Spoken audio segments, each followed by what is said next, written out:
हूँ आपके साथ पल्लवी राजपूत। कोरोना की स्थिति दिल्ली में काफी बेकाबू। खबरनामा, खबर से असर तक। नमस्कार, एनबी न्यूज देख रहे हैं आप। मैं हूं आपके साथ पल्लवी राजपूत और हमारे खास कार्यक्रम खबरनामा में आप सभी का स्वागत है। खबरों की शुरुआत करेंगे, लेकिन उससे पहले आपको यूपी के सीएम योगी आदित्यनाथ की तस्वीरें दिखाते हैं, जो कि इस समय मेरठ दौरे। नगर निगमों में हमने इसको लागू किया। अब सभी नगर निगमों के साथ ही हर कमिश्नरी मुख्यालय पर भी हम लोग कल से 23 जनपदों में 18+ का वैक्सीनेशन का कार्यक्रम प्रारंभ होने जा रहा है। युद्ध स्तर पर इस कार्यक्रम को आगे बढ़ाने के साथ ही प्रदेश सरकार ने एक व्यापक रणनीति बनाई है, क्योंकि कोरोना कर्फ्यू को 1 सप्ताह के लिए आगे बढ़ाने का कार्य हुआ है। इस दौरान राज्य सरकार ने उन सभी लोगों को, 15 करोड़ लोगों को, जो मातृ गृहस्थी के, अंत्योदय के कार्ड धारक हैं, लेबर क्लास के लोग हैं, जरूरतमंद हैं, ऐसे लगभग 15 करोड़ लोगों को मुफ्त में राशन उपलब्ध कराने की 3 महीने का मुफ्त में राशन उपलब्ध कराने के कार्य को आगे बढ़ाया है। यह राशन प्रधानमंत्री गरीब कल्याण पैकेज के अतिरिक्त होगा। प्रधानमंत्री गरीब कल्याण पैकेज में 1 यूनिट में 5 किलो खाद्यान्न निःशुल्क उपलब्ध कराया जा रहा है। उसके अतिरिक्त ये खाद्यान्न उसके अतिरिक्त होगा। इसके अलावा स्ट्रीट वेंडर, रिक्शा चालक, ई रिक्शा चालक, जितने भी लेबर, संगठित और संगठित क्षेत्र के जितनी भी लेबर हैं, हमारे नाविक हैं, कुली हैं, पल्लेदार हैं, मोची हैं, नाई है, धोबी है, इन सभी लोगों को भी जो प्रतिदिन कमाते थे और उससे अपने परिवार की आजीविका चलाते थे, उनको भरण पोषण भत्ता भी देने की व्यवस्था राज्य सरकार ने कल इसको स्वीकृति दी है। और हर एक जनपद में हम लोगों ने इसके व्यापक योजना बना करके इसको लागू करने का कार्य किया है। थर्ड वेव को रोकने के लिए भी अभी से कार्य योजना हमारी प्रारंभ हो चुकी है। स्वच्छता, sanitization, fogging, high risk category को अवेयरनेस के लिए जागरूक करना और अवेयरनेस के एक व्यापक कार्यक्रम को आगे बढ़ाना। पब्लिक एड्रेस सिस्टम के माध्यम से लगातार लोगों में अवेयरनेस के कार्यक्रम को आगे बढ़ाने की कार्रवाई चल रही है। हर एक जनपद में, मेडिकल कॉलेजेस में, डिस्ट्रिक्ट हॉस्पिटल में हम लोगों ने एक व्यवस्था की है कि वहां पे एक पीडियाट्रिक का आईसीयू का निर्माण अभी से प्रारंभ हो जाए। उत्तर प्रदेश के पास इंसेफ्लाइटिस से लड़ने का अनुभव है। हम लोगों ने इसकी व्यापक कार्य योजना पहले से बनाई है। इंसेफ्लाइटिस में मौत के आंकड़ों को हम 95% कम करने में सफल हुए हैं और इस समय हम लोगों ने उसी तर्ज पर थर्ड वेव को फेस करने के लिए भी अपनी एक व्यापक रणनीति को आगे बढ़ाने का कार्य किया है। हमारी जो प्रदेश के अंदर विशेषज्ञों की समिति है, वह निरंतर इस पर कार्य कर रही है। भारत सरकार के मार्गदर्शन में, भारत सरकार के सहयोग से हम इसको भी नियंत्रित करने में सफल होंगे। मेरी आप सबसे भी अपील होगी कि इस महामारी से लड़ने में एक बहुत बड़ा रोल अवेयरनेस का होगा और मीडिया का बहुत बड़ा रोल हो सकता है पब्लिक अवेयरनेस में। हाई रिस्क कैटेगरी से जुड़े हुए लोग, जो पहले चरण से ही, पहले फर्स्ट फेज से ही कहा जा रहा है कि फर्स्ट वेव के समय की हाई रिस्क कैटेगरी के लोग बाहर न निकले, जिन्हें ब्लड प्रेशर है, जिन्हें शुगर है, जो कैंसर के रोगी हैं, जो हार्ट के पेशेंट हैं या किडनी के पेशेंट हैं, वे घर से बाहर न निकले, घर में भी मास्क लगा करके चले। गर्भवती महिलाएं हैं, 60 साल से ऊपर के लोग हैं, 10 साल से नीचे के बच्चे हैं, कम इम्यूनिटी के लोग हैं, ये लोग घर के बाहर न निकले। शेष अन्य लोगों को निकलना ही हो तो मास्क लगा करके चले। मास्क और 2 गज की दूरी का पालन करें। किसी वस्तु को छू रहे हैं तो सैनिटाइजर से हाथ साफ कर लें या साबुन पानी से साफ करें, हाथ साफ करें। इन सभी नियमों के बारे में अगर पब्लिक को हम अवेयर कर सकें, जागरूक कर सकें, तो एक बहुत बड़ा कार्य जो है कोरोना को रोकने की दिशा से और उसकी चेन के संक्रमण की चेन को ब्रेक करने में हम लोग काफी हद तक सफल हो सकते हैं। देश की कोरोना के खिलाफ इस लड़ाई में आपके माध्यम से भी सभी लोग जागरूक हो सकेंगे। इस अपील के साथ आप सबको बहुत बहुत धन्यवाद।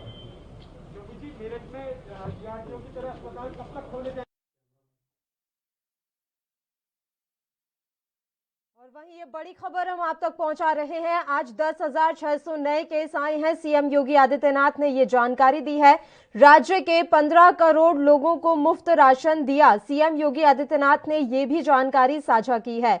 आपको बता दें कि सीएम इस समय मेरठ के दौरे पर हैं। इस दौरान जब वो प्रेस वार्ता कर रहे थे तो तमाम जानकारी उनके द्वारा साझा की गई और ये जानकारी अभी हम आप तक पहुंचा रहे हैं।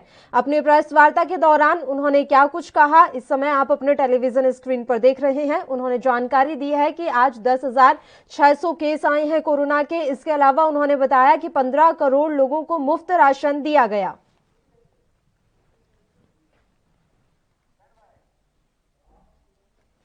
चलिए अब खबरनामा की शुरुआत कर लेते हैं। दिल्ली में पिछले एक हफ्ते में कोरोना के मामले तेजी से घटे हैं। हालांकि इन सुधरती स्थिति के बावजूद सीएम अरविंद केजरीवाल ने राजधानी में लॉकडाउन एक हफ्ते और बढ़ाने का निर्णय लिया है। उन्होंने इसका ऐलान करते हुए कहा कि लॉकडाउन कल सुबह 5 बजे तक के लिए था, लेकिन रिकवरी देखते हुए इसे अगले सोमवार सुबह 5 बजे तक के लिए बढ़ा दिया गया है। दिल्ली के सीएम ने कहा कि दिल्ली में काफी अच्छे स्तर पर रिकवरी हो रही है। कोरोना काफी तेजी के साथ कम हो रहा है, लेकिन जो फायदे हमने हासिल किए हैं हम नहीं चाहते कि वो एकदम से खत्म हो। इसलिए हम एक हफ्ते के लिए लॉकडाउन बढ़ाने जा रहे हैं। तो कल के बजाय अगले सोमवार को सुबह 5 बजे तक के लिए लॉकडाउन बढ़ाया जा रहा है। दिल्ली में लॉकडाउन बढ़ाने के ऐलान के साथ ही केजरीवाल सरकार की तरफ से अब तक पिछले लॉकडाउन में कोई शर्त नहीं जोड़ी गई है, यानी पहले की सभी पाबंदियां अभी भी लागू रहेंगी। इसके मुताबिक सरकारी दफ्तर पहले की तरह खुले रहेंगे। वहीं जरूरी सामान जैसे राशन, दवा, खाने के सामान की होम डिलीवरी भी चालू रहेगी। बैंक, एटीएम चालू रहेंगे और पेट्रोल पंप, सीएनजी पंप भी खुले रहेंगे। मरीजों, गर्भवती महिलाओं और मीडिया कर्मियों को निकलने की अनुमति रहेगी। इसके अलावा आवश्यक सेवाएं भी जारी रहेंगी। फिलहाल अंतर्राज्यीय यात्राओं पर भी कोई प्रतिबंध नहीं लगाया गया है।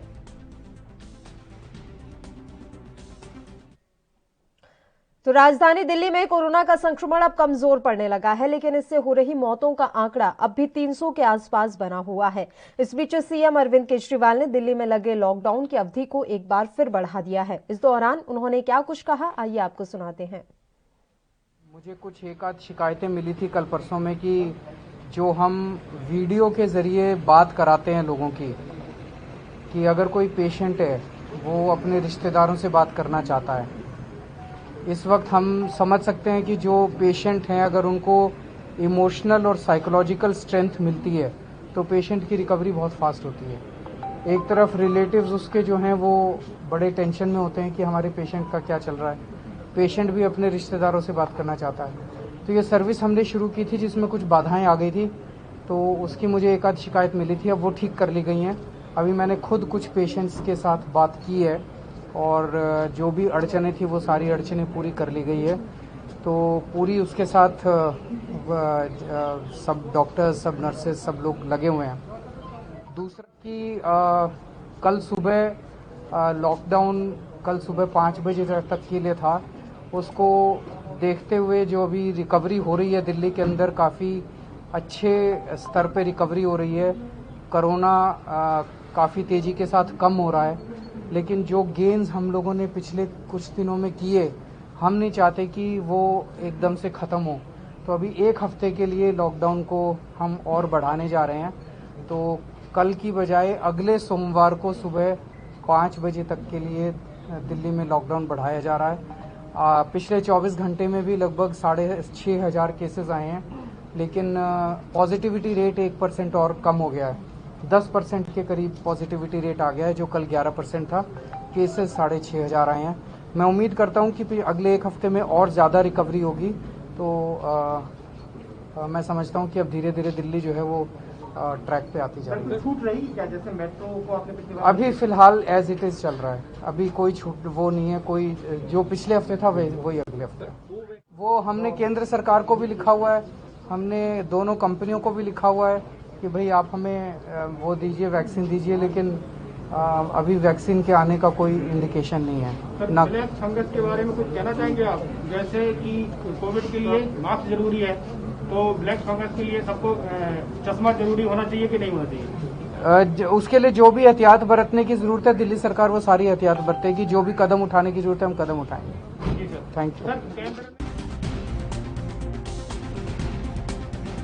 जानकारी दी है कि अभी दिल्ली में फिलहाल पॉजिटिविटी रेट जो है वो घट गई है, रिकवरी रेट काफी अच्छी हो रही है, स्थितियों में सुधार हो रहा है। ऐसे में जो चीजें अभी सही हुई हैं वो अचानक से खराब ना हो, इसीलिए लॉकडाउन बढ़ा दिया गया है। अब 24 तारीख तक सुबह 5 बजे तक के लिए लॉकडाउन बढ़ाया गया है। फिर आगे के हालातों को देखकर सरकार आगे निर्णय ले लेगी। फिलहाल के लिए जो अपडेट है वो यही है कि राजधानी दिल्ली में स्थितियां अब पहले के मुकाबले बेहतर हो रही हैं, इसलिए सरकार कोई भी जोखिम लेने के इस समय मन में नहीं है, मूड में नहीं है। इसी के चलते लॉकडाउन एक्सटेंड किया गया है। कोरोना की जो लहर है वो दिल्ली में अब सुस्त पड़ती हुई नजर आ रही है, लेकिन अरविंद केजरीवाल सरकार लगातार ये प्रयास कर रही है कि दिल्ली को कोरोना से मुक्त किया जाए, इसलिए लॉकडाउन को एक बार फिर से बढ़ाया गया है। सरकार का और विशेषज्ञों का ये मानना है कि लॉकडाउन के चलते कोरोना संक्रमण के मामलों में कमी आई है। लोग घर से बाहर निकले नहीं हैं, इसलिए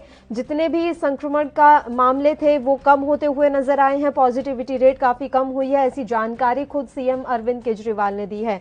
साथ ही उन्होंने ये भी कहा है कि रिकवरी रेट अब पहले के मुकाबले बेहतर है, इसलिए हम लॉकडाउन को आगे बढ़ा रहे हैं।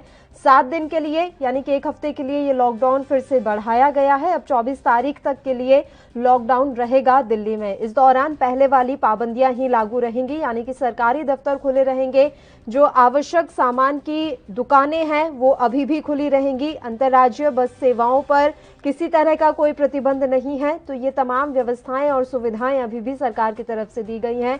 होम डिलीवरी की व्यवस्था अभी भी लागू रहेगी, यानी कि अभी कुछ नया एड ऑन नहीं किया गया है। जो पाबंदियां पहले थी वही पाबंदियां अभी जारी रहेंगी, किसी तरीके से और ज्यादा सख्ती अभी नहीं बरती जा रही है। दिल्ली सरकार अपने स्तर पर पूरा प्रयास कर रही है कि दिल्ली को कोरोना से मुक्त किया जाए। इस समय कोरोना के जो हालात पूरे देश में बने हुए हैं, दिल्ली भी इससे अछूती नहीं है। दिल्ली में भी लगातार कोरोना के कारण बिगड़ते हालातों को हमने खुद देखा है। ये तस्वीरें भी हमने आपको दिखाई कि किस तरीके से अस्पतालों में व्यवस्थाओं का आलम रहा। हालांकि अब अस्पतालों के बाहर मरीजों की संख्या तो नहीं दिखाई देती, ना ही मरीज दिखाई देते हैं, लेकिन जितनी भी मेहनत मशक्कत के बाद ये हालात सुधरे हैं वो दोबारा खराब ना हो, इसका सभी को ध्यान रखना होगा। चाहे वो सरकार हो, स्थानीय प्रशासन हो या दिल्ली वासी हो, सभी को अपने अपने स्तर पर अपनी जिम्मेदारी समझनी होगी।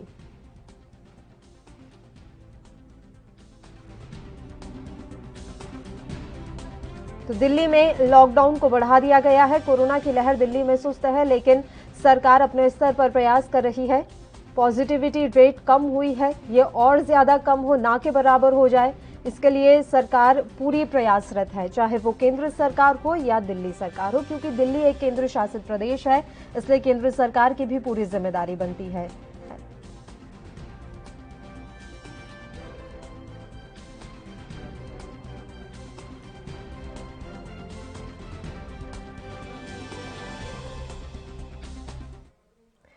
और इस मसले पर चर्चा करने के लिए इस समय 3 मेहमान हमारे साथ जुड़ गए हैं। राजीव तिवारी दिल्ली से हमारे संवाददाता हैं, प्रदीप भटनागर जी भारतीय जनता पार्टी से और वैभव अग्रवाल जी जो कि आम आदमी पार्टी से हैं। मैं दोनों मेहमानों का स्वागत करती हूं। राजीव, सबसे पहले हम आपका ही रुख करना चाहेंगे। जिस तरह की स्थिति अभी दिल्ली में बनी हुई है उसको लेकर सरकारें काफी गंभीर नजर आ रही हैं, चाहे वो केंद्र सरकार हो या फिर दिल्ली की आम आदमी पार्टी सरकार हो, और शायद यही कारण है कि एक बार फिर से लॉकडाउन को बढ़ाया गया है। क्या लग रहा है आने वाले समय में एक बार फिर से लॉकडाउन की अवधि बढ़ाई जा सकती है? क्या सरकार इस 1 हफ्ते के हालातों को देखते हुए आने वाले समय में फैसला लेगी? राजीव, देखिए, बिल्कुल सही कहा आपने। यहाँ पर एक चीज समझनी होगी, जिस तरीके से दिल्ली सरकार ने अब फिर दोबारा से लॉकडाउन जो 24 मई तक के लिए कहीं आशंका यही है कि एक और ज्यादा लॉकडाउन लगाया जा सकता है, तो कहीं ना कहीं आंकड़े जब जैसे जैसे कम होते चले जाएंगे तो कहीं ना कहीं छूट भी दी जाएगी। मगर इस तरीके से दिल्ली सरकार ने एक बार लॉकडाउन लगाया, यानी कि आज सीमा खत्म होने वाली थी और उसके बाद में दिल्ली सरकार ने फिर आंकड़े देखते हुए दिल्ली के अंदर 24 मई तक के लिए आंकड़े बढ़ा दिए, यानी कि लॉकडाउन बढ़ा दिया गया। तो कहीं ना कहीं स्थिति को कंट्रोल करने की कोशिश करी, क्योंकि अभी पिछले 24 घंटे के अंदर लगभग 6,500 से नीचे के आंकड़े आए हैं और मरने वालों की जो संख्या उसमें भी गिरावट आई है। मगर कहीं ना कहीं अभी भी दिल्ली सरकार और केंद्र सरकार की तरफ से सहयोग जरूर किया जा रहा है, मगर कहीं ना कहीं राजनीति भी की जा रही है, क्योंकि वैक्सीन को लेकर भी राजनीति की जा रही है। लगातार कहीं ना कहीं आरोप प्रत्यारोप लगाए जा रहे हैं, मगर कहीं ना कहीं जनता जरूर परेशान है इससे, क्योंकि वैक्सीन की जो प्रक्रिया प्रक्रिया थी, यानी कि 18 साल से जो ऊपर के लोगों के लिए वैक्सीन दी जा रही थी, वो कहीं ना कहीं अभी रुकती भी नजर आ रही है, क्योंकि दिल्ली के अंदर कहा जा रहा है कि वैक्सीन नहीं उपलब्ध है और भाजपा की तरफ से कहा जा रहा है कि वैक्सीन बिल्कुल उपलब्ध है। मगर जैसे समय चलता चला जा रहा है और कहीं ना कहीं आंकड़े घट रहे हैं, तो कहीं ना कहीं श्रेय भी दोनों ही पार्टियां अपनी अपनी तरफ लेना चाहती हैं। जी बिल्कुल, तस्वीरें हम देख रहे हैं और अभी अरविंद केजरीवाल को भी हमने सुना, उन्होंने कहा है कि वैक्सीन की अभी भी कमी है। केंद्र सरकार को पत्र लिखा गया है, आने वाला वक्त बताएगा कि किस तरीके से वैक्सीनेशन की प्रक्रिया को सुचारू रूप से दिल्ली में चलाया जाएगा। वैभव जायसवाल जी, आपका रुख करना चाहूंगी। सर, लॉकडाउन एक बार फिर से बढ़ाया गया है, आप ये मानते हैं, विशेषज्ञों का क्या ये मानना है कि लॉकडाउन के कारण ही कोरोना संक्रमण की दर में कमी आई है? कोरोना की जो ये पॉजिटिविटी रेट इस समय घटी है, उसका सबसे बड़ा कारण यही है कि लॉकडाउन लागू रहा? वैभव जी, जैसा कि आपने अरविंद जी को भी सुना होगा जी, कि उन्होंने कहा कि लॉकडाउन इस वक्त हमारी जरूरत है। लॉकडाउन की वजह से ही जो रेट आ रहे हैं संक्रमित होने की, वो काफी कम है, क्योंकि जब लोग आपस में मिलजुल नहीं रहे हैं, आपस में एक दूसरे के संपर्क में नहीं आ रहे, तो कहीं ना कहीं चेन को तोड़ने में बहुत ज्यादा मदद मिल रही है, और ये इस वक्त की मांग की है। और जब हमें लगा कि हमें लॉकडाउन को और आगे बढ़ाना चाहिए, ताकि आपने देखा कि एक समय था कि 30,000 के करीब संक्रमित संख्या प्रतिदिन की दिल्ली में आ रही थी। आज जैसा कि राजीव जी बता रहे हैं कि 6,500 संक्रमित लोगों की संख्या तक हम अपने इस दर को गिरा पाए हैं। इसमें कहीं ना कहीं सबसे बड़ा मुख्य कारण लॉकडाउन ही रहा है। लॉकडाउन की वजह से काफी मदद मिली है, और इसे जब तक बनाए रखना चाहिए कि हम जब तक इसको पूरी तरीके से अपने कंट्रोल में न कर लें। जी बिल्कुल, ये आपकी बात सही है। अगर लॉकडाउन से कोई फायदा होता हुआ नजर आ रहा है तो ये कदम उठाने में कोई गुरेज सरकार को या प्रशासन को नहीं करना चाहिए। प्रदीप भटनागर जी, क्या आप भी इस बात से सहमत हैं कि दिल्ली में जो अब हालात सुधर रहे हैं उसके पीछे एक बहुत बड़ा कारण लॉकडाउन रहा? समय रहते लॉकडाउन लगाया गया और सख्ती से लॉकडाउन का पालन हुआ है, शायद यही कारण है कि जैसा कि अरविंद केजरीवाल कह रहे हैं कि पॉजिटिविटी रेट इस समय घट गई है। प्रदीप जी, देखिए, लॉकडाउन से बेनिफिट तो मिला है। अगर ये लॉकडाउन थोड़ा सा और पहले लग जाता तो और इतना नुकसान नहीं झेलना पड़ता दिल्ली को। आज इस नुकसान झेलने के लिए सबसे बड़ा कारण क्या है कि जिस हर प्रदेश के मुख्यमंत्रियों को दे रखा है कि आप अपने स्तर पर देखिए आपके क्षेत्र, आपके प्रदेश में, आपके राज्य में क्या स्थिति है, उस हिसाब से आप लॉकडाउन लगाइए। मगर ये अगर लॉकडाउन कुछ और समय पहले लग चुका होता तो ये परिस्थिति और कंट्रोल में आ जाती। अच्छी बात है कि जो लॉकडाउन दिल्ली के मुख्यमंत्री माननीय केजरीवाल साहब ने जो बढ़ाया है, मैं इसका स्वागत करता हूँ। ये दिल्ली की सुरक्षा के लिए, जनता की सुरक्षा के लिए जो लॉकडाउन बहुत ज्यादा जरूरी था, इसका निर्णय बहुत अच्छा है। और मैं तो कहूँगा ये जो ग्रोथ रेट अब डाउन हुआ है कोरोना पेशेंटों का, इसमें भी और ज्यादा कमी आएगी। मगर कहीं सरकारों को, सरकार के नुमाइंदों को और सजग रहना पड़ेगा, चाहे वो सरकार कहीं की भी हो भारतवर्ष में, वो चीजें बड़ी जरूरी है। कहीं सख्ती से लॉकडाउन को पालन नहीं कराया जा रहा, कहीं सख्ती नहीं है, जनता में अवेयरनेस है मगर जानबूझ के घर में नहीं रुक रही है, बाहर निकल रही है। देखिए, अभी मेरे मित्र एक पत्रकार महोदय खड़े हैं, देखिए कितनी भीड़ पीछे घूम रही है, चल रही है। इन चीजों में बड़ा चीजें फर्क है। जिस लॉकडाउन में देखिए ऑटो रिक्शा का काम नहीं है, फिर भी ऑटो रिक्शा हजारों चल रहे हैं, टैक्सी चल रही हैं, उनको चीजों को रोका जाए, सिस्टम बनाया जाए। जब अरविंद केजरीवाल साहब ने घोषणा कर दी है मीडिया के माध्यम से कि जितने भी ऑटो रिक्शा, टैक्सीज हैं, बैच जिनके पास, सबको आपको पैसा मिलेगा, फिर दिल्ली की सड़कों पे ये क्यों घूम रहे हैं, इन्हें क्यों नहीं रोका जा रहा? फिर लॉकडाउन में लापरवाही क्यों है? इस लापरवाही को ठीक क्यों नहीं किया जा रहा? इस चीजों को सबसे अमल करवाना पड़ेगा। इस व्यवस्था को सुदृढ़ करने का आज की जिम्मा किसके पास है? आदरणीय जसपाल साहब सुनिए। जब मैं बोलूँ ना तो आपकी बारी, आप प्लीज बोलिएगा, मैं आपको पूरा सुनूंगा। मेरी निवेदन आपसे ये, देखिए बिल्कुल सही बात आप कह रहे हैं, मैं आपकी बात को पूरा कर देता हूँ। आप जितनी सख्ती से आपने लॉकडाउन का पालन कराना चाह रहे हैं, उस सख्ती को और बढ़ाना पड़ेगा। माननीय राज्यपाल जी के साथ मिलके और बैठकें करके, जैसे आप दिल्ली के आईजी साहब के साथ मीटिंग करी और मीटिंग कीजिए। वैसे दिल्ली पुलिस आपके माध्यम से, आपके कहने पे चालान कर रही है, 2,000 रुपए का चालान कर रही है, उसे और सख्ती से पालन कराइए। इस समय आपके वॉलंटियर जो आपने 500 रुपए का और 2,000 का चालान भी छोड़ रखे थे, वो भी अब नजर नहीं आ रहे हैं। तो थोड़ी सी चीजें एक समन्वय बना के काम करने का एक तरीका है, आप समन्वय बनाएं और उसको आगे बढ़ाएं। बिल्कुल प्रदीप जी, मैं लौट रही हूं तुरंत आपके पास। इस बीच उस वक्त की बड़ी खबर से अपने दर्शकों को रूबरू करवा देते हैं जो कि पंजाब से आ रही है। पंजाब सरकार ने बड़ा फैसला लिया है। पंजाब में कैप्टन अमरिंदर सरकार ने बड़ा फैसला लेते हुए राज्य में मौजूदा प्रतिबंधों को 31 मई तक के लिए बढ़ा दिया गया है। यानी कि यहां पर भी अब 31 मई तक के लिए जितनी भी पाबंदियां पहले से लागू थी वो जारी रहेंगी। प्रतिबंधों को सख्ती से लागू करने के निर्देश दिए गए हैं। बढ़ते कोरोना संक्रमण के चलते सरकार की तरफ से ये फैसला लिया गया है। कड़ा फैसला यहां सरकार ने लिया है जितने प्रतिबंध लागू थे वो अभी भी लागू रहेंगे। पंजाब में कैप्टन अमरिंदर सरकार का अहम फैसला, राज्य में मौजूदा प्रतिबंधों को 31 मई तक के लिए बढ़ा दिया गया है। साथ ही ये इन प्रतिबंधों का कड़ाई से पालन हो, ये सुनिश्चित करने के निर्देश भी कैप्टन अमरिंदर की तरफ से दिए गए हैं। सीएम सख्त है, उनका बस एक ही लक्ष्य है कि राज्य से कोरोना को भगाया जाए, राज्य को कोरोना मुक्त किया जाए। इसके लिए सीएम कैप्टन अमरिंदर सिंह तमाम प्रयास कर रहे हैं और इन प्रयासों की कड़ी में जितने भी प्रतिबंध इस समय राज्य में लगाए गए हैं उन्हें 31 मई तक के लिए बढ़ा दिया गया है। प्रयासों की कड़ी में सरकार ने ये अहम फैसला लिया है। प्रतिबंधों को सख्ती से लागू करने के निर्देश दे दिए गए हैं सरकार की तरफ से। बढ़ते कोरोना संक्रमण के चलते ये बड़ा और अहम फैसला लिया गया है। इस वक्त की बड़ी खबर पंजाब से इस समय आप अपने टेलीविजन स्क्रीन पर देख रहे हैं। पंजाब में कैप्टन अमरिंदर सरकार का फैसला, राज्य में मौजूदा प्रतिबंधों को 31 मई तक के लिए बढ़ाया गया। चलिए अब अपने मुद्दे का रुख कर लेते हैं। तीनों मेहमान लगातार हमारे साथ जुड़े हुए हैं। राजीव, आपके पीछे तमाम भीड़ हम इस समय देख पा रहे हैं। प्रदीप भटनागर जी ने ये बात एकदम सही कही कि हम जब आपके पीछे इतनी भीड़ देख रहे हैं तो क्या अन्य जगहों पर वाकई में लॉकडाउन का पालन हो पा रहा है? राजीव, देखिए बिल्कुल बता दें, जिस तरीके से बात करें, जो हमारे मेहमान ने कहा कि हमारे पीछे भीड़ क्यों है, यानी कि लॉकडाउन का पालन क्यों नहीं कराया जा रहा, मगर यहाँ पर एक चीज और उन्होंने कहा था कि सख्ती से पालन कराना चाहिए, समय से पहले लॉकडाउन लगा लेना चाहिए था। मगर कहीं ना कहीं दोनों ही सरकारों की कमी जरूर देखने को मिली थी दिल्ली के अंदर, क्योंकि केंद्र सरकार की तरफ से दिल्ली सरकार को सही सहयोग नहीं दिया गया था और दिल्ली सरकार ने बार बार केंद्र सरकार से गुहार लगाई थी ऑक्सीजन को लेकर, वैक्सीन को लेकर, और लगातार अभी भी स्थिति वही है। मगर हम जनता से ही जानने की कोशिश करते हैं कि वो यहाँ पे क्यों खड़े हैं और क्या दिल्ली सरकार ने जो लॉकडाउन लगाया है वो उससे कितना फायदा होने वाला है। सर, आपसे जानना चाहेंगे हम कि लॉकडाउन जो लगाया गया है क्या वो लगता है कि सही है? देखो, ये बहुत अच्छा है, लॉकडाउन बढ़ा रहे हैं, अच्छी बात है। बढ़ाने से कहीं ना कहीं ग्राफ जरूर गिरेगा। जो बीमारी फैल रही है तो बहुत तगड़ी रोक लगेगी। ये सबसे पहली बात तो जो हमारी दोनों पार्टी है, केंद्र सरकार और जो आम आदमी पार्टी है, बीजेपी पार्टी जो भी है, इनको मिलकर बात करनी चाहिए। इसके एक दूसरे की टांग ना खींचे तो अच्छा ही है। इससे में की बात ये आ जाती है कि इंसानियत के नाते आप सोचें कि इस देश को कैसे बचाया जाए, इस बीमारी को कैसे भगाया जाए। और जो अदल जो देश है हमारे, वो भी हंसी उड़ा रहे हैं। आप ये नहीं देख रहे कि हमारी देश की हंसी किस तरह उड़ाई जा रही है। आप तो सिर्फ अपनी रोटी सेकने में लगे हुए, वो उसकी टांग खींच रहा, वो उसकी टांग खींच रहा, वो कह रहा मेरे को वैक्सीन नहीं मिल रही, वो कह रहा मेरा वैक्सीन खत्म हो गई। तो ये चीज क्या है? ये मेरे को कुछ समझ में नहीं आ रहा है। मैं लोक जन विकास समिति एनजी द्वारा मैं ये बात कहना चाहूंगा अभी दोनों पार्टियों से, दोनों केंद्र सरकार को भी, आम आदमी पार्टी को भी कहना चाहूंगा कि दोनों मिलकर काम करें, एक इंसानियत के लिए काम करें। और ये लॉकडाउन जो लगाया अच्छा लगाया। मैं कहता हूँ कि इस लॉकडाउन को और आगे बढ़ना चाहिए। बढ़ने से क्या होगा कि बीमारी है हमारे बच्चों तक ना पहुंचे, हमारे बड़ों तक नहीं पहुंचे।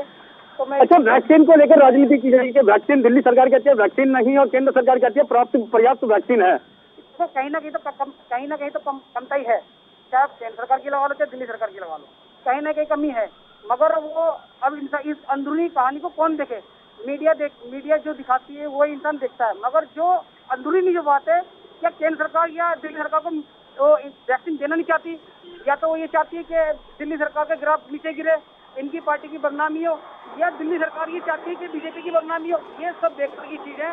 दोनों पार्टियों को मिलकर एक इंसानियत के नाते काम करने के। मैं फिर दोबारा कहूंगा कि इंसानियत के नाते, एक हमारे बच्चों के नाते, जो हमारे हिंदुस्तान में जितने सारे बच्चे हैं, बुजुर्ग हैं, इनके लिए काम करा जाए और अच्छे से काम करा जाए। एक दूसरे बिल्कुल राजीव, इनकी बात एकदम सही है कि दोनों सरकारें मिलकर जब काम करेंगी तभी दिल्ली के हालात सुधरेंगे। प्रदीप जी, वैभव जी, एक आम आदमी की बात इस समय आपने सुनी, ना कोई हमारा पत्रकार था, ना आप दोनों की तरफ से कोई प्रवक्ता था। प्रदीप जी, चिंता है अपने बच्चों की, अपने बुजुर्गों की।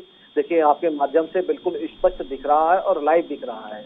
और कितना लाइव इस तरीके से कही तो भैया ने जो भी कही कि देखिए कि दोनों सरकारें कैसे एक दूसरे पे लालचन लगाने में लगी हैं और देखो नीचा दिखाने में लगी है। आप यहीं से लगा लीजिए, केंद्र सरकार का राजस्थान में कोई स्टेटमेंट नहीं आ रही, पंजाब से नहीं आ रही, हरियाणा से नहीं आ रही, केरला से नहीं आ रही, तमिलनाडु से नहीं आ रही, मद्रास से नहीं आ रही, उत्तराखंड से नहीं आ रही, यूपी से नहीं आ रही, पांडिचेरी से नहीं आ रही। दिल्ली से ही क्यों है? झारखंड से नहीं आ रही। देखिए, दिल्ली से ही क्यों है?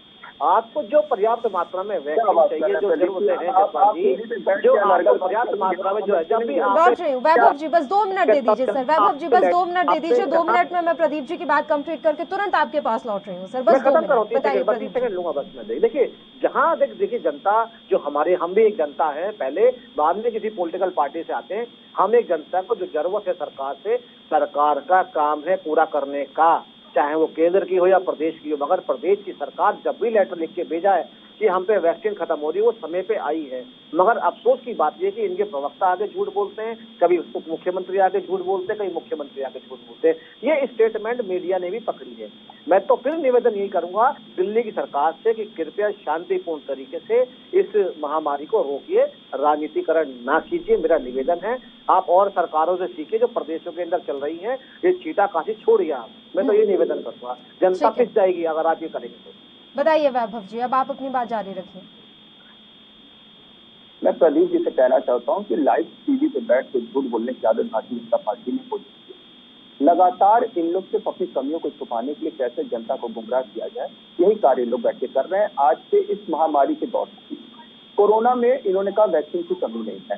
झारखंड के मुख्यमंत्री ने किस प्रकार से कटाक्ष किया, मुझे टीवी पे लाइव दोहराने की जरूरत नहीं पड़ेगी। आपने राजस्थान की बात की, आपने अन्य जगह बात की। आप किस तरीके से झूठ बोल के सो पाते हैं आप लोग रात में, हमें मुझे सच्चाई स्वीकार करिए सच्चाई को, और सिर्फ अपने पार्टी को पक्ष रखने के कारण आप झूठ बोलिए। ये आज के लिए आज की जो कहा जाए मानवता, उसके लिए उचित नहीं होगा। पहली चीज कि इन्होंने कहा कि सबके लिए वैक्सीन उपलब्ध है। मैं पूछना चाहता हूं प्रतीक जी से कि आखिर 18 से 44 साल के लोगों के लिए केंद्र सरकार ने वैक्सीन क्यों नहीं उपलब्ध कराई? क्यों कह दिया कि ये राज्यों का मैटर है, राज्यों पे डाल दिया? क्या 20,000 करोड़ के आवास को बनाने के लिए इनके पास पैसा है?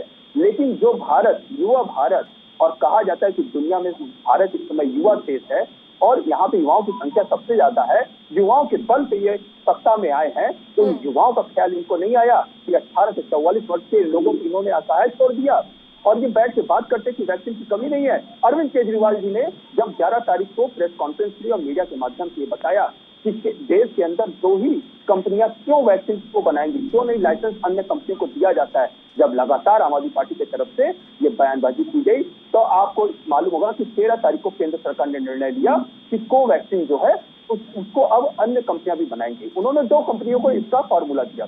देश के अंदर 16 ऐसी कंपनियां हैं, अगर उनको इसका फार्मूला दे दिया जाए, मैं आपको बताना चाहता हूं कि प्रति माह करीब 25 करोड़ वैक्सीन देश में बनाई जा सकती है। और ये जो वैक्सीन की इस समय किल्लत है ना, ये केंद्र सरकार की ही देन है। उन्होंने आखिर पहले क्यों वैक्सीन को दूसरे देशों को बेचा? क्या हमारे युवाओं की चिंता उस टाइम इनको नहीं थी? हमारे देश की चिंता नहीं थी? हमारे हर एक नागरिक की चिंता नहीं थी? ये वैक्सीन बेचकर किस तरीके के पैसे को कमाना चाहते थे और उन पैसों से कौन सा आखिर घर बनाना चाहते थे? मैं तो ये कहना चाहता हूं कि जो भी भारत के अंदर क्षमता है, जिन कंपनियों के पास क्षमता है, आप उन्हें वैक्सीन बनाने का लाइसेंस तत्काल दें, ताकि वो भारत की इस समय की परिस्थिति को सुधारने में बढ़ से बढ़कर अपना योगदान दे सकें। बुलेट ट्रेन का आप लोगों ने सपना दिखाया था। आप इस वक्त बुलेट ट्रेन के सपने को तो हम भूल जाए, लेकिन आप जो इस समय जरूरत है वैक्सीन की, उसको हम अधिक से अधिक कैसे कर सकें। इस छींटाकशी को बंद करिए। किसने कितना मांगा, किसको कितना मिला। आप तो ऑक्सीजन के मामले भी यही कह रहे थे कि दिल्ली सरकार झूठ बोल रही है। दिल्ली ने आगे से बढ़कर जब लगा कि हमारे पास अब ऑक्सीजन की किल्लत जो है अब स्थिति नहीं रह गई, हमारे पास मरीज नहीं है, हमने आगे से बढ़ के कहा कि हमारे कोटे को घटा दिया जाए। लेकिन आपको हर बात में, हर चीज में मुद्दा चाहिए, राजनीति चाहिए, कैसे आम आदमी पार्टी को, दिल्ली सरकार को बदनाम किया जाए, यही आपकी सोच है। आप बिल्कुल करिए इस काम को, लेकिन कम से कम दिल्ली की जनता ने आपको भी 7 सांसद जिता कर दिए हैं। आप उन सांसदों को जो जीते हैं उनके कर्तव्य कहाँ है? आपके 7 सांसद इस वक्त कहाँ दिख रहे हैं? गौतम गंभीर जी IPL में कमेंट्री करते हुए दिखते हैं और आप बात करते हैं कि दिल्ली सरकार गलत कार्य कर रही है। दिल्ली की जनता, शायद आप भूल गए वैभव जी, उनके साथ उनसे दिल्ली पुलिस तक पूछताछ कर रही है, क्योंकि उन्होंने कुछ मदद की थी जिसको लेकर पिटीशन दायर हो गई।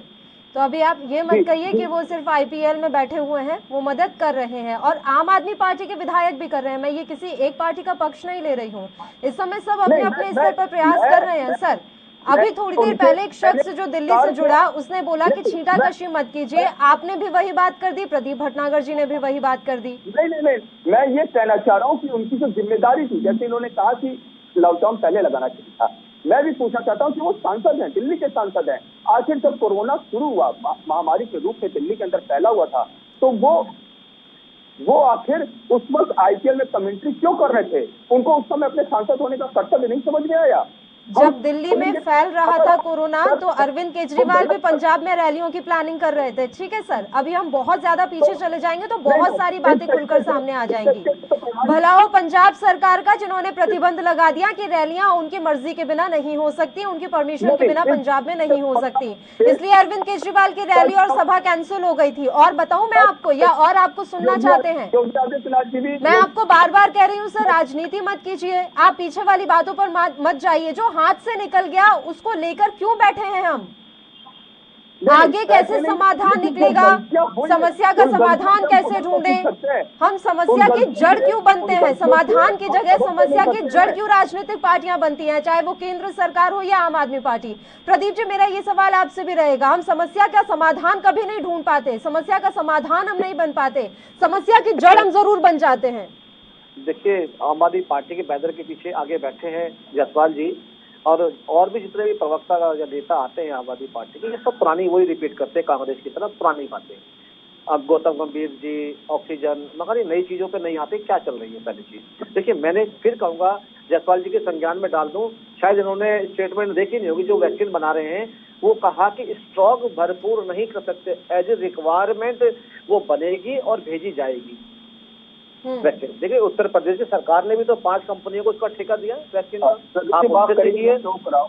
माफ करेगा, मैं ये कहता था कि 16 कंपनियां देश में है जो वैक्सीन निर्माण कर सकती हैं, उनको लाइसेंस में आपके संज्ञान में दे दो चीज। ऐसे किसी को, देखिए, ऐसे लाइसेंस नहीं दिया दवाई का, वैक्सीन का लाइसेंस ऐसे नहीं दिया जाता, ऐसे प्रोटोकॉल और एक लाइसेंस होता है, प्रतिक्रिया होती है। मैं बताऊं जायसवाल जी, जायसवाल साहब, आदरणीय केजरीवाल साहब, एक एक करके बात करेंगे, दोनों से रिक्वेस्ट कर रही हूँ, एक एक करके बात करेंगे, क्योंकि आप दोनों एक साथ बोलेंगे, दोनों की आवाज क्लियर नहीं आएगी। बिल्कुल प्रदीप जी, लौट रही हूँ आपके पास, तुरंत आपके पास लौट रही हूँ। एक सवाल राजीव तिवारी से भी लेना है। राजीव, वैक्सीन को लेकर जो तमाम तरह की बातें कही जा रही हैं, अभी थोड़ी देर पहले हमने अपने दर्शकों को तस्वीरें भी दिखाई थी कि इस समय करोल बाग और जामा मस्जिद के पास एक स्कूल है, वहां पर वैक्सीनेशन का काम चल रहा है, लगातार ये तस्वीरें सामने आ रही हैं। तो क्या ऊहापोह की स्थिति क्यों बनी हुई है? क्या वैक्सीन कम है या वैक्सीनेशन हो ही नहीं रहा है? अगर वाकई में वैक्सीनेशन नहीं हो रहा तो ये तस्वीरें कहां से सामने आ रही हैं, दिक्कत कहां पर आ रही है? राजीव बता दें, जिस तरीके से हमारे दोनों मेहमान कह रहे थे कि अभी वैक्सीनेशन को कहीं ना कहीं जो प्रक्रिया है उसको अपनाना चाहिए था, मगर राजनीति नहीं करनी चाहिए थी। मगर अभी भी दोनों पार्टियां ही जो दोनों है वो राजनीति करते नजर आ रही है, क्योंकि दिल्ली सरकार कह रही है कि वैक्सीन नहीं है, केंद्र सरकार कहती है कि वैक्सीन उपलब्ध है, मगर कहीं ना कहीं हम जनता से ही जानने की कोशिश करते हैं कि वाकई में वैक्सीन है या नहीं है। सर, अपना यहाँ पे आइए, हम अपना नाम बताइए पहले तुम्हें के, और फिर ये बताइए कि वैक्सीन जो दिल्ली के अंदर 18 साल से ऊपर के लोगों को लगाई जा रही है, क्या वो वाकई में है या नहीं है? संपूर्ण नहीं है, पूरी तरह से नहीं है।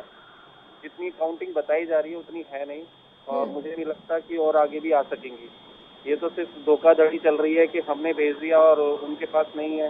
कभी ऑक्सीजन की प्रॉब्लम बता देते हैं, कभी कुछ बता देते हैं। ये राजनीतिक फंडा चल रहा है जिसमें हम लोगों को फंसाया जा रहा है, बस, और कुछ नहीं। और वैक्सीनेशन की स्पीड बढ़नी चाहिए, बल्कि बढ़नी चाहिए, और बल्कि घट रही है। तो मेरे तो ये है कि वैक्सीनेशन को जितनी जल्दी से, जितने अच्छे से स्तर पे इसको बढ़ाया जाए और जितना हमारा कंट्रोल हो सके। हमें ये नहीं देखना कि हमारे कोरोना पेशेंट कितने हो रहे हैं, हमें ये देखना है कि हमारी रिकवरी कितनी है और मरने की क्षमता कम होनी चाहिए।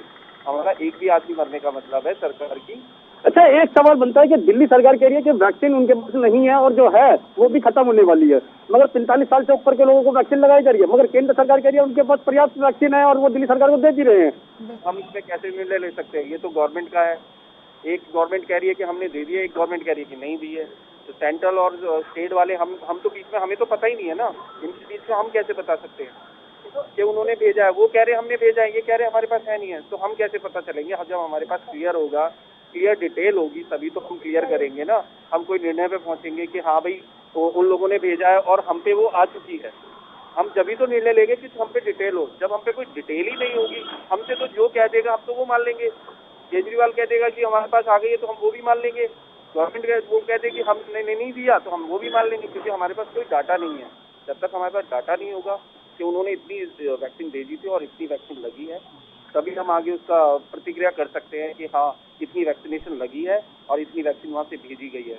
जब तक कोई डाटा नहीं होगा हम कोई क्लियर नहीं कह सकते। हम दोनों की तरफ सुनेंगे, वो भी कहेगा कि हाँ हमने वैक्सीन भेज दी है, वो भी कहेगा कि हमारे पास वैक्सीन पूरी तरह से नहीं है। तो देखा आपने कहीं ना कहीं वैक्सीन को लेकर जनता की राय भी यही है कि सरकारें कहीं ना कहीं आपस में लड़ रही हैं और वैक्सीन कहीं ना कहीं पहुंचाने में देरी की जा रही है। क्योंकि दिल्ली सरकार कहती है कि उनके पास वैक्सीन नहीं है और केंद्र सरकार वही कहती है कि वैक्सीन है उनके पास। जी बिल्कुल बिल्कुल प्रदीप भटनागर जी, डेटा मांगा जा रहा है। अभी तो हर आदमी, दिल्ली का हर आदमी ये कहता है कि राजनीति हो रही है प्रदेश में, इसके अलावा कुछ नहीं हो रहा है। और लोगों से बात करें, प्रतिक्रिया पूछ रहे हैं, क्या आम आदमी पार्टी का इस समय कोई जो मोहल्ला क्लिनिक खोली थी, कोई इन्हें फायदा दे रहा है इस समय? क्या ये सवाल पूछने लायक है जनता से? वैभव जी से यही सवाल करूंगी मैं कि मोहल्ला क्लिनिक क्या कर रहे हैं? पहले आप अपनी बात कंप्लीट मोहल्ला क्लिनिक खोले थे। जी मैं ये कहना चाहता हूँ, देखिए उत्तर प्रदेश दिल्ली सरकार को 36 लगाने थे प्लांट, 36 प्लांट ऑक्सीजन के लगाने थे और इसमें 36 में से 8 प्लांट लगाने थे केंद्र सरकार को, मगर केंद्र सरकार ने 6 प्लांट का काम चालू कर रखा था और 2 प्लांट रह गए थे जो कि चालू भी हो चुके 8 प्लांट। ये 150 करोड़ रुपए देने के बावजूद भी ये प्लांट चालू क्यों नहीं हुए? क्या ये बता पाएंगे इस चीज के बारे में? बैठ के आज दुहाई दे रहे हैं, आज इस चीज के बता पाएंगे कि इनसे टैंकर की व्यवस्था नहीं हुई, उच्च न्यायालय इनको धमकाता है, डांट लगाता है, इनमें इस चीज के बारे में बताएंगे? एक चीज यहाँ पर मैं कहना चाहूंगी प्रदीप भटनागर जी, ये सवाल मैंने इससे पहले वाली डिबेट में जब आम आदमी पार्टी के प्रवक्ता से पूछा था तो उन्होंने कहा कि पहली बात तो ये हमारे पास कोई पैसा नहीं आया और दूसरी बात उन्होंने ये कही कि दिल्ली सरकार को सिर्फ जमीन देनी थी, ऑक्सीजन प्लांट जो है वो केंद्र सरकार को ही लगाने थे। मैं काजल जी इसमें मैं एक बात जोड़ना चाहता हूँ। पल्लवी बात कर रही हूँ सर स्टूडियो से। माफ करिएगा पल्लवी जी। जी पल्लवी जी मैं एक बात जोड़ना चाहता हूँ कि आपने एक बात बताई, मैं उसमें दो बातें और जोड़ रहा हूँ कि गृह मंत्रालय ने वो पैसा स्वास्थ्य मंत्रालय को दिया और स्वास्थ्य मंत्रालय ने टेंडर जारी किया। इसमें आम आदमी पार्टी या दिल्ली सरकार के पास कोई पैसा उनके हाथ में नहीं आया था और ये जिम्मेदारी स्वास्थ्य मंत्रालय की सिर हो गई थी कि वो वहां पे प्लांट लगाए। हमें जमीन देनी थी, हमें जगह देनी थी, हमने दे दिया। और उसके बाद से अगर हमारे मित्र बैठे हैं तो सच्चाई से बताएं कि आखिर स्वास्थ्य मंत्रालय ने वो समय पे रहते ऑक्सीजन प्लांट क्यों नहीं लगाए दिल्ली के अंदर? ये सिर्फ आरोप लगाते हैं पीएम केयर फंड से पैसा दे दिया गया, पैसा दे दिया। जसपाल जी आपसे द्वारका का 7 साल में आपसे द्वारका में इतना बड़ा हॉस्पिटल बना हुआ है इंदिरा गांधी, वो आपसे चालू नहीं कराया गया। आपसे मोहल्ला क्लिनिक में देखिए लोगों कितने वीडियो वायरल कर रहे हैं, गधे और घोड़े बैठे, आप वो ठीक कर पा रहे हैं। आप क्या करेंगे इसमें? आप हर बात में बैठ के आप एक छोटे से राय, आप दिल्ली में बैठे सरकार चला रहे हैं, पूरे विश्व की बात करते हैं आप। इसका जवाब तो आपको दिल्ली की जनता ने विधानसभा चुनाव में दे दिया। देखिए मेरी बात, आपने जो फ्री फार्मूला दिया दिल्ली की जनता को और जो धोखा खाया, जो फ्री पानी, फ्री बिजली, फ्री शिक्षा को, और स्वास्थ्य को देखिए आपका कितना स्वास्थ्य सिस्टम कितना अच्छा था। ये मत छोड़िए, आप भूल जाइए, आप स्वास्थ्य पर देख ली दिल्ली की जनता ने आपकी। मोदी जी 20,000 करोड़ का आवाज क्यों बना रहे हैं? प्रधानमंत्री जी 20,000 करोड़ का आवाज क्यों बना रहे हैं? वैक्सीनेशन क्यों नहीं बनवा देते हैं? मैं जब आपसे सवाल पूछता हूँ आप गलत जगह चले जाते हैं। आप कहते गधे घूम रहे थे तो दिल्ली की जनता ने आखिर अरविंद केजरीवाल की सरकार को क्यों 63 सीटें दी? और वही तो कह रहा हूँ मैं, जो आप फ्री का फार्मूला लेके आए थे उसकी जो है ना पोल खुल गई है। और जो आप जो आवाज की बात कर रहे हैं श्रीमान, सुनिए अंग्रेजों के जमाने के जेलर, सुनिए मैं आपको बताता हूँ। आपको देखिए जो आप आवाज की बात कर रहे हैं ना, मैं बताता हूँ, भारतवर्ष के अंदर एक नया निर्माण ऐतिहासिक चीज बन रही है। जो अंग्रेजों के पार्लियामेंट में बैठते हो, एक अपने भारत के निर्माण का पार्लियामेंट होगा वो। आप ये क्यों नहीं भूलते? आप ये बताते क्यों नहीं है? आप बताइए, कोई ऐतिहासिक चीज बना रहे हो तो आप ही बताइए। नहीं आपसे वैक्सीन पूछा जाएगा, आप मोहल्ला क्लिनिक पे चल जाएंगे। अरे मैं वैक्सीन के बारे में बताऊंगा, पूछिए ना मुझसे आप। मैं भारत सरकार के विषय में एक एक करके बात करेंगे, एक एक करके बात करेंगे। दोनों के पास एक एक सवाल है। प्रदीप भटनागर जी आप वैक्सीनेशन को लेकर जवाब दे दीजिएगा और वैभव जी आप मोहल्ला क्लिनिक को लेकर जवाब दे दीजिएगा कि मोहल्ला क्लिनिक ने कोरोना काल में क्या किया, क्या फायदा मोहल्ला क्लिनिक से लोगों को हुआ। और अभी पहले प्रदीप जी आप वैक्सीनेशन ड्राइव को लेकर बता दीजिए। ऐसा तो नहीं है ना सर कि बिना चिंगारी के कहीं आग लग जाएगी? अगर बार बार कह रही है केजरीवाल सरकार की वैक्सीन नहीं है हमारे पास, कोवैक्सीन के तो सारे सेंटर्स हमें बंद करने पड़े हैं, तो कोई तो बात होगी। हो सकता है उनके पास स्टॉक की कमी हो। कोविशील्ड के लिए तो उन्होंने नहीं कहा, उन्होंने कोवैक्सीन के लिए कहा कि कोवैक्सीन उनके पास नहीं है। प्रदीप भटनागर जी। जी मैं देखिए बिल्कुल सही है, आपने सवाल करा। देखिए मीडिया का कैमरा और मीडिया का माइक पूरी दिल्ली में, पूरे भारतवर्ष में घूम रहा है और हर चीजें दिखा रहा, चाहे वो गाँव हो या देहात हो। क्या महाराष्ट्र ने दिखाया ना पूरा कि महाराष्ट्र में कहाँ वैक्सीन खत्म हुई और कहाँ सेंटर बंद हो गए? अभी तक कोई मीडिया पे ऐसा कोई कैमरा कुछ ऐसा घूमा जहाँ वैक्सीन लग रही हो और वो खत्म हो गई हो और जनता ने वहाँ पे हाहाकार करा हो, कोई अपना मार्च निकाला हो? तो बताइए आप। ये ह्यूमर फैला रहे हैं आपके मीडिया के माध्यम से। कोरोना काल में जब सब जगह प्रतिबंध लगे हैं वहाँ पर लोग मार्च निकालेंगे, क्या बात कर रहे हैं सर आप? वहाँ वैक्सीन के लिए प्रोटेस्ट होगा जब हर जगह इस समय प्रतिबंध लगा हुआ है, और एक एक करके बात करेंगे। मैं बार बार एक ही बात नहीं रिपीट करूंगी, आप दोनों एक साथ बोलते हैं। देखिए, जनता के नुमाइंदे खड़े और वो वैक्सीन के विषय में कह रहे थे कि वैक्सीन चल रही है, अभी कहीं ऐसे खत्म होने की शिकायत नहीं आई है, और हो भी सकता है खत्म भी हो जाए। उन्होंने बड़ी अच्छी बात कही थी बैठ के। अगर जनता अगर सुनिए साहब, मैं अपनी बात नहीं करता, आपकी बात नहीं करता, जनता सामने खड़ी है, मेरे पत्रकार महोदय उनका लाइव दिखा रहे हैं, उनसे बात भी कर रहे हैं। आप सुनिए जसवाल साहब, सुनिए साहब, सुनिए, जनता झूठ नहीं बोलती है। जनता के बीच में हमारे पत्रकार महोदय खड़े हैं बीच में, और सुना रहे हैं और दिखा भी रहे हैं। जनता क्या कह रही है? मैं आपसे पूछना चाहता हूँ कि 16 और कंपनियां देश के अंदर हैं। आज मेरे पास अखबार पड़ा हुआ दैनिक भास्कर का, इन 16 कंपनियों का नाम नहीं दिया हुआ है। क्यों सिर्फ 2 कंपनियों को ही दिया गया लाइसेंस? इन 16 कंपनियों को दिया जाता तो दैनिक भास्कर की रिपोर्ट कहती कि 25 करोड़ प्रति माह दोनों निर्माण दिए जाएंगे। आपका ध्यान इस पे नहीं है, आपका ध्यान इसमें कि अरविंद केजरीवाल सरकार को कैसे नीचे दिखाया जाए। बिल्कुल आप दिखाएगा, आपकी जितनी इच्छा है आपका लीजिए, लेकिन इस वक्त हमारी प्राथमिकता एक जान बचाने की है। अमेरिका अपने यहाँ उनका जो कैबिनेट है वो ये निर्णय लेने में सक्षम हो जाता है कि अब वहाँ पे मास्क लगाने की जरूरत नहीं है। मीडिया बंधुओं के माध्यम से मैं मालूम कर आधी जानकारी नहीं वैभव जी, आधी जानकारी नहीं, आधी जानकारी और भी ज्यादा हानिकारक होती है।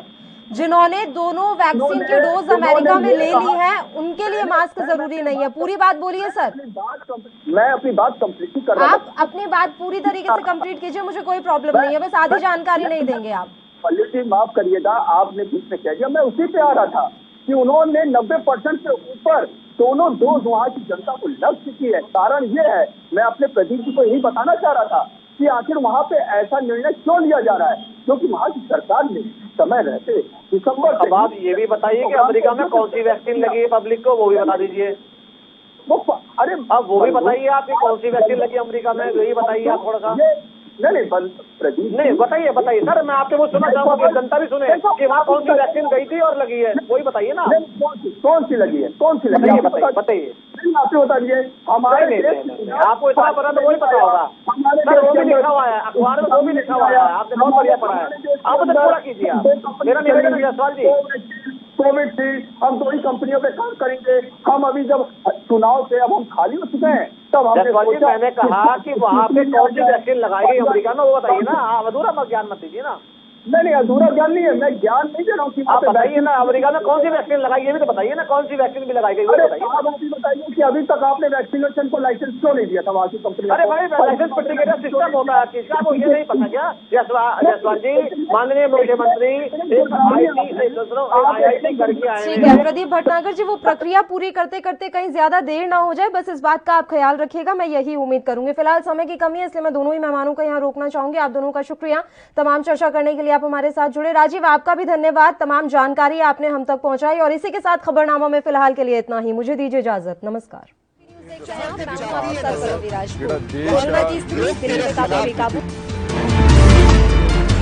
खबरनामा, खबर से असर तक।